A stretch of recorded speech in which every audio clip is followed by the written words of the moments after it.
2027 SSC পরীক্ষা আমরা নেব জানুয়ারি মাসে এবং ইনহাউস কোচিং প্রত্যেকটি স্কুলে শিক্ষার্থীদেরকে ইনহাউস কোচিং করতেই হবে। আপনি যদি ভিন্নতরভাবে চিন্তা করেন তাহলে 20 লক্ষ শিক্ষার্থী আনুমানিক এইচএসসি এবং এসএসসি মিলিয়ে 40 লক্ষ, each one loses 1 year and national lose 40 lakhs a year.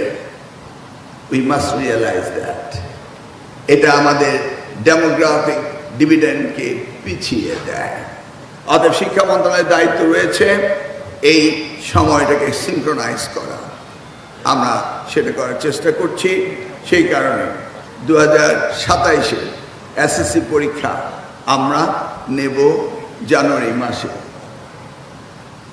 মাসে আমরা নেব।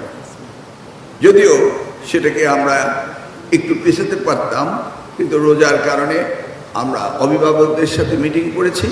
সকলে মিলে স্টেক হোল্ডার বলতে ছাত্র, শিক্ষক, অভিভাবক, তারা বলেছে আপনার রোজা আপনার ঈদের চেয়ে বিফোর ঈদ হয়ে যাওয়াই ভালো। সেই জন্য আমরা সেই ব্যবস্থাটি সকলের মতামত নিয়ে করছি।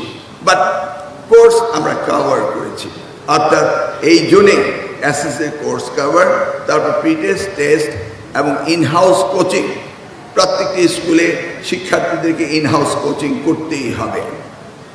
এই ব্যাপারে আমি শিক্ষকদের অনুরোধ করব, আপনার লোকাল গভর্নিং বডির সাথে আলাপ করে শিক্ষকদের কিছুটা রিমিউনারেশন দেবেন, দিয়ে আপনাদের এটা করতে হবে। আমরা দেখেছি রেজাল্টের ধারাবাহিকতা ড্রপ করেছে, অর্থাৎ 2021, 22, 23 রেজাল্ট ওয়াজ স্কাই হাই। এমনকি কোথাও 97% পাস করে ফেলেছে। All of a sudden it dropped below 60 চলে আসছে। That's how doesn't education work. এটা একটা স্টেডি গ্রাফ থাকতে হবে, এটা ক্রমান্বয়ে উপর দিকে যাবে, এটা হঠাৎ নিচে যেতে পারে না। তার মানে কি, সেখানে লেখাপড়ায় কোনো দুর্বলতা ছিল, পরীক্ষায় কোনো রকম অপব্যবস্থা ছিল।